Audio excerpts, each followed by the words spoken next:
I wasn't even invited to my own sister's wedding, even though I was the one who paid for it. She told me I didn't match the vibe she was going for. But the grin disappeared from her face real quick when the venue pulled the plug at the last second. I still remember the moment it all hit me. It didn't come in some heartfelt talk, a male mix-up, or even an offhand comment.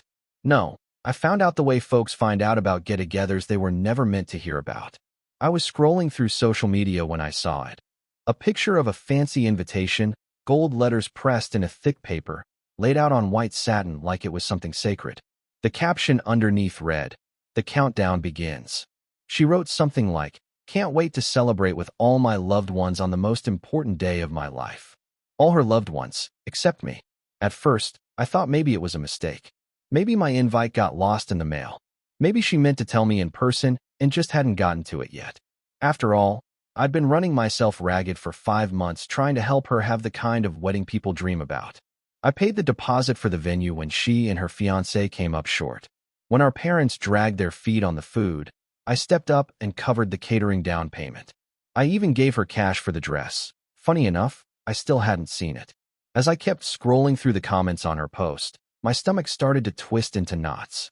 Friends, cousins, co-workers, they were all over the moon, talking about how thrilled they were to be there for her big day. One person even joked that the guest list must be top tier. That word, exclusive, started to make my skin crawl. I messaged her, kept it simple. "Hey, saw your post. I didn't get an invite. Did something happen?" Then I waited, watching my phone like a hawk, hoping to see those 3 dots pop up. But nothing came. Not after 1 hour. Not after 2. By the time the sun dipped below the horizon, I'd just about convinced myself I was making a big deal out of nothing. Maybe she got busy. Maybe she just forgot to reply. But then, at 9:52 p.m., my phone buzzed. She wrote, "Hey, I was going to talk to you about this. Hope you understand. We had to make some hard calls with the guest list. It's a very curated event, you know? We wanted to keep things classy. No offense, but you don't really fit the vibe. I know you'll be happy for me from afar. Love you. A curated event. Didn't fit the vibe. Be happy from afar." I read that message few times before it really hit me. This wasn't an oversight. I'd been cut out on purpose. And deep down, I knew the reason. I wasn't like her polished, preppy friends. The ones with their manicured hands, pricey outfits, and fake laughs that echo through fancy cocktail hours. I didn't sit in a sleek office with some impressive title, sipping coffee and talking stocks over brunch. I ran an auto repair shop. A good one, too. I did well for myself, especially since I focused on luxury cars. But none of that mattered to my family. To them, I wasn't a businessman. I was just a guy who worked with his hands. The one who smelled like oil and grease. The one with calloused fingers from years of labor. My sister always looked down on me for that. To her, success meant sitting behind a desk in air conditioning, wearing a suit and shaking hands. Not owning a garage, even if it made more money than some startups. She never had to say it out loud. I could see it in her face every time I showed up to a family get-together straight from the shop. That slight look of disgust, like something didn't quite smell right.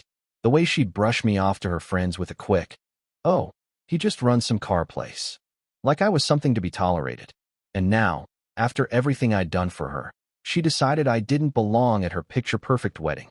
I footed the bill, but somehow still didn't make the cut. I should have seen it coming. This wasn't the first time they'd made me feel like I didn't belong. Looking back, the warning signs had been there for a long time. Little digs at family dinners, offhand remarks about my shop like it wasn't a real business. My folks would light up with pride every time Nancy got a new title at her marketing job, but when I opened a second garage, they barely blinked. Still, no matter how they treated me, I never turned them down when they needed help. So when Nancy wanted this big, fancy wedding but didn't have the funds, guess who stepped in? Yep, me. I covered the venue down payment, fronted the money for the food, even chipped in for part of her dress. I never asked to be paid back. Not once. "You know how expensive weddings are," she once said over dinner, swirling her wine glass like she was in some kind of movie. I had made a joke. "If you want the fancy stuff, you gotta pay for it." She huffed and replied, "Easy for you to say. You don't have student debt. You don't have to look polished for work." Then she took a jab at my boots. Said I wore the same pair every day. That was her in a nutshell. To her, appearances were everything. She didn't care that I built my business from nothing. that I worked 14-hour days to keep folks on payroll, that every penny I earned came from sweat and elbow grease. In her eyes, I was just the guy with dirty hands and simple problems. But even after all that, I helped her out. When they ran short, I wired the cash without a second thought. Told myself I was doing it for family, not for a pat on the back. Yet here I was, somehow not even worth a seat at her wedding. That night after I read her message, sleep didn't come. I lay there going over every recent memory, wondering when she made up her mind that I wasn't good enough to be seen at her big day. Was it when I showed up to a family get-together still wearing my uniform from work? Was it when she casually introduced me to her high society friends as just my brother? He works on cars? Like I was some guy she passed on the street changing tires? Or had she always seen me that way? The next morning, I drove straight to my parents' place. Didn't call ahead. I wanted to hear what they said when they didn't know I was there. Soon as I walked through the door, I caught my mom's voice coming from the kitchen. You know how he is, she was saying, same old tired tone of disappointment I'd heard before. Then I heard my sister reply, I just don't want him embarrassing me. She added, it's going to be an elegant event. I can't have him showing up looking like he just rolled out from under a car. My jaw clenched hard. He's family, I heard my dad say, but his voice had no weight to it. Exactly, she snapped. And he needs to understand this isn't about him. I don't want him there making folks uncomfortable. He doesn't belong in that kind of setting. That was enough. I stepped into the kitchen and pushed the door open. My sister went pale, and my mom suddenly got real busy stirring something that didn't need stirring. So that's how you see me? I asked, keeping my voice even. Nancy paused, then straightened up and said, don't take it personal. It's just not your kind of crowd. My kind of crowd? I asked, folding my arms. She rolled her eyes and said, you know what I mean. It's going to be corporate folks, lawyers, execs, people who actually network. You think I don't belong because I don't sit in an office and shuffle papers all day? She rushed to say, I didn't mean it like that, but her expression gave her away. My mom let out a sigh and said, sweetheart, it's just a different kind of event. You have to admit, you do come off a little rough around the edges. You're always in work clothes, and, well, you don't carry yourself the same way as the guests she's inviting. I run my own business, I said, trying to stay calm. I make more than half the folks you're rolling out the red carpet for. But because I don't wear a suit, I'm not welcome. Nancy groaned and said, it's not about how much you make, it's about how things look. I appreciate the help you gave for the wedding, I really do. But this is my day. I want everything to go perfectly. And honestly, I just don't think you'd fit in. There it was. The cold, plain truth. Didn't matter that I'd covered her bills, bailed her out when she went over budget, or supported this family more than anyone. In their eyes, I'd always be the guy in greasy boots, the one who didn't belong. I let out a slow breath and gave a little nod. Got it. But Mom jumped in right away. Oh, don't be like that, she said. We'll have a nice family dinner after the honeymoon. Just us. That'll be more your style. I gave her a smile, but it wasn't warm. You're right. That would be more my style. Because in my world, when someone helps you, you don't turn around and treat them like garbage. I walked out before they could say another word. On the way back to the shop, my phone buzzed with a text from my sister. She wrote, don't make this a big deal, okay? You know I love you. Hope you can still help with the final cake payment. It's due Thursday. XO. I laughed. I laughed so hard I had to pull over. She really thought I was still going to pay. Like nothing had happened.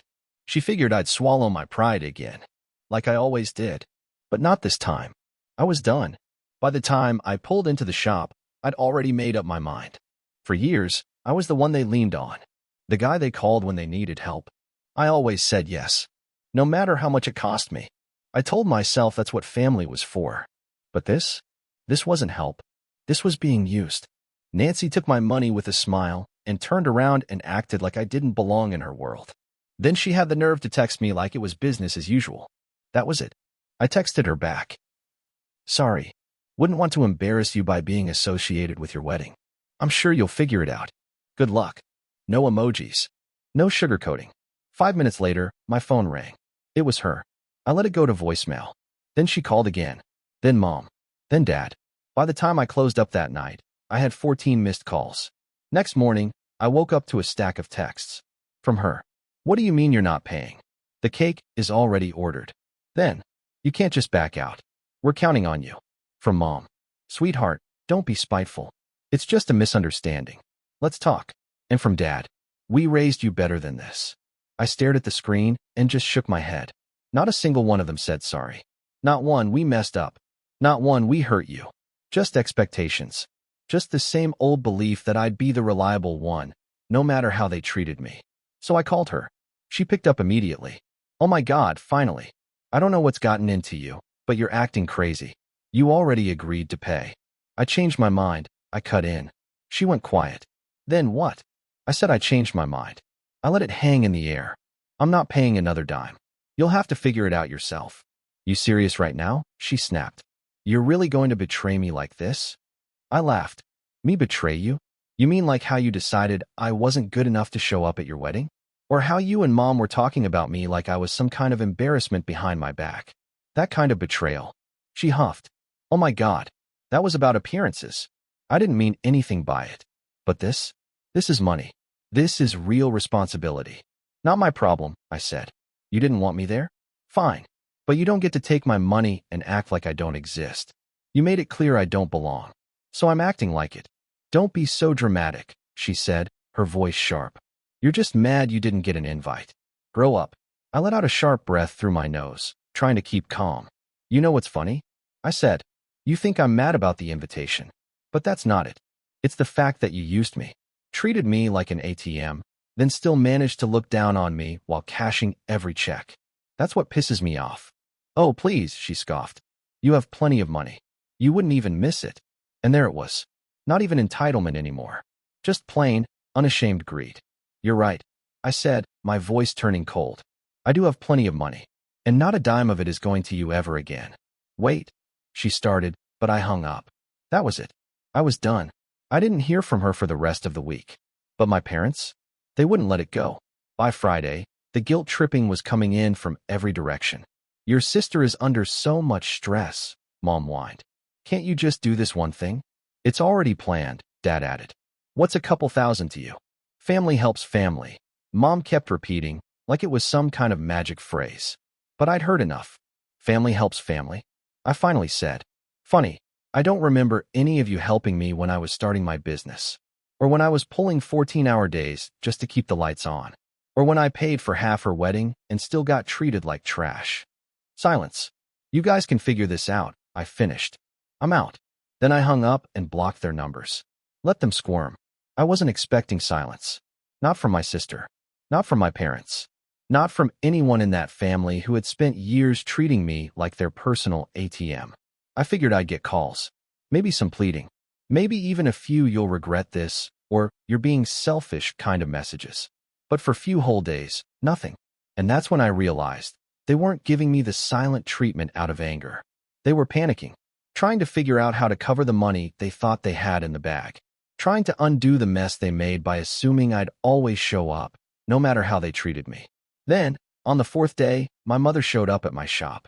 No call, no heads up, just walked in like she owned the place. She looked around, taking it all in, the cars on lifts, my guys working hard, grease on their hands, music in the background. I wiped my hands on a rag and crossed my arms. Something wrong. We need to talk, she said, her voice tight. I gestured toward the office. Be my guest. She walked in, sat down across from my desk, folded her hands in her lap like she was sitting in a job interview. And honestly, she looked like she didn't belong, like she'd rather be anywhere else. I took my time sitting down. I wanted her to feel that awkwardness. Your sister is in trouble, she finally said. I raised an eyebrow. Oh, don't act like you don't know. I don't, I said, leaning back. But I've got a feeling you're about to tell me. She exhaled hard, like she was the one who should be frustrated.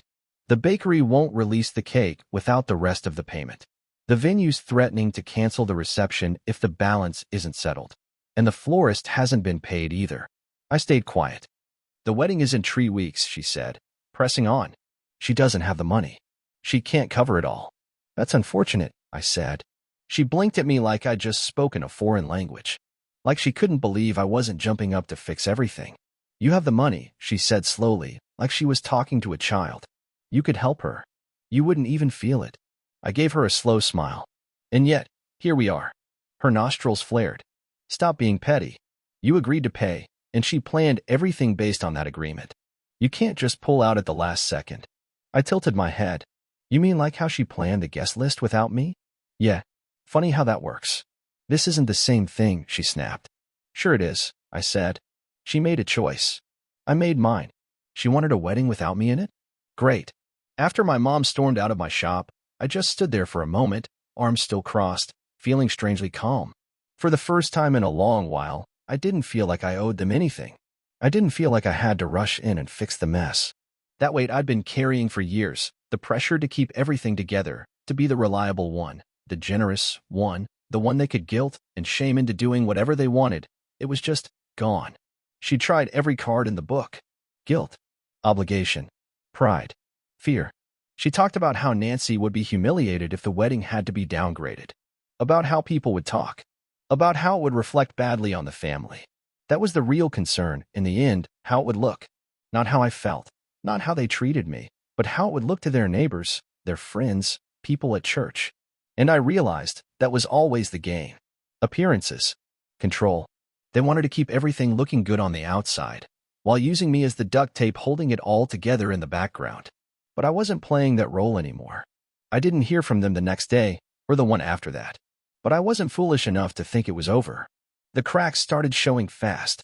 Nancy posted something vague and passive-aggressive on Facebook. Something like, "It's so hard when people you count on let you down, but I guess that's life." No names, no details, just enough to make her circle wonder what had happened, and, of course, to paint herself as the victim.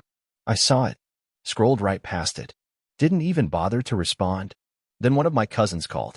He was confused, said Nancy had told everyone I bailed on paying for the wedding. "What's going on, man?" he asked. I told him straight. She didn't invite me, so I stopped funding her dream day. I didn't go into all the history or drama, just the facts. There was a pause. Then he said, "Oh, yeah, okay. I get that." I appreciated that. He didn't try to argue or play mediator, just accepted the truth and moved on. The day after that, I got a text from my sister. Real sweet tone, asking if we could talk. Said she didn't want things to be like this between us. I almost laughed. Where was that energy when she was finalizing the guest list without me on it? But I was curious. So I agreed to meet. We met at a coffee shop near my place. She was already there when I walked in, sitting at a table by the window, dressed up like she was heading to a magazine shoot. Nails perfect. Hairstyled. Cup of something expensive and half-finished in front of her. I sat down.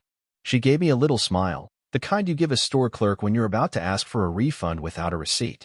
She started talking about how she just wanted everything to be perfect, and how she didn't think I'd care about not being invited, and how maybe she made a mistake but she didn't want us to be on bad terms. I listened. I didn't interrupt. I wanted to hear the whole thing, wanted to see if she'd actually apologize or just dance around it. Spoiler, she danced. When she finished, I told her I finally saw it all clearly. I told her I realized I only mattered when I was useful, when I had my checkbook out or was fixing a last-minute disaster. The second I had feelings or boundaries, I became inconvenient. And inconvenient people didn't get invited to weddings. She protested, of course. Said I was being unfair. That she didn't mean it that way. That she just thought I wouldn't mind. Then she asked the real question. If I invited you now, would you help? That's when I stood up. I told her to enjoy her wedding, but she'd have to figure it out without me. And I walked out. The morning of her wedding was one of the most peaceful mornings I'd had in years. I woke up around 9, made myself a big breakfast, turned on the radio in the garage, and just worked on an old truck I'd been restoring for fun. No stress. No last-minute phone calls asking for help. No one begging me to run errands or cover some forgotten vendor's final bill. For once, I wasn't the safety net.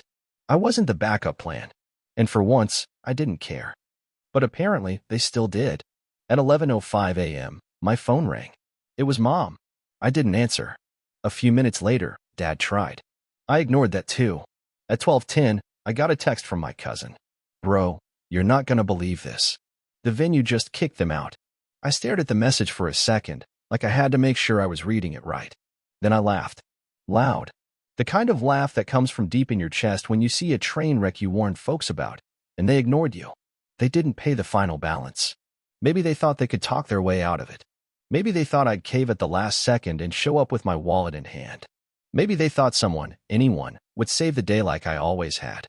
But not this time. They had treated me like I didn't matter. Like I was just a resource, a tool to be used. They planned a wedding that excluded me, insulted me, and then still expected me to foot the bill for it. And now? Now they had to face what it looked like when the ATM was out of service.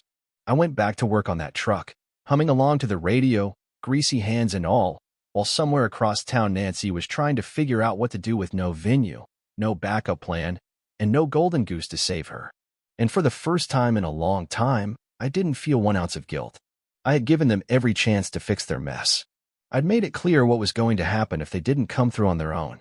But my sister just assumed, like she always did, that someone, anyone, would step in at the last second to bail her out. Someone would cover the tab. Someone would save the day. Someone would make her perfect wedding happen no matter what. But no one did. Without the final payment, the venue canceled the reservation. And it wasn't some quiet, polite notice. The staff literally locked the doors while guests were already arriving.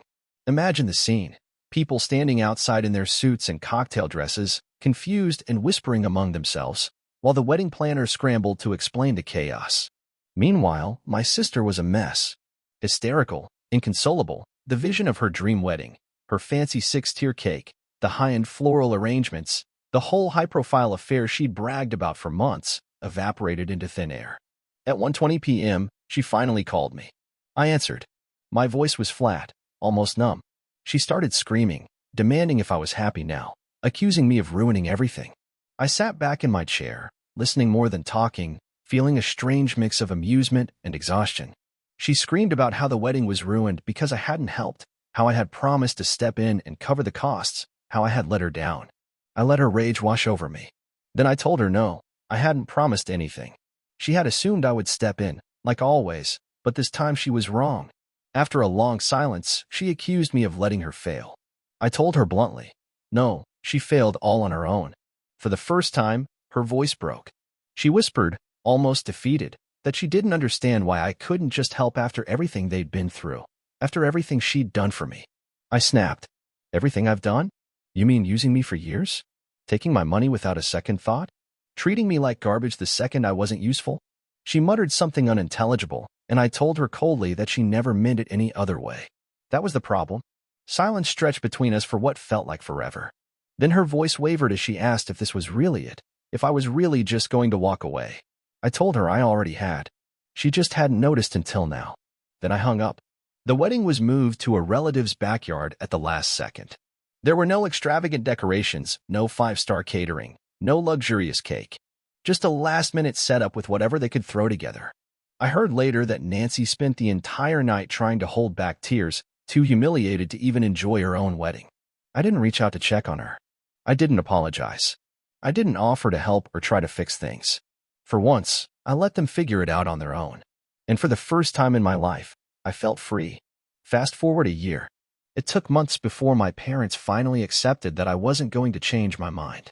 At first, they tried guilt, reminding me of family, tradition, and how we stick together. When that didn't work, they shifted to anger, shouting, blaming, trying to bully me into submission. When anger failed, they fell silent, the cold shoulder replacing their usual emotional manipulation.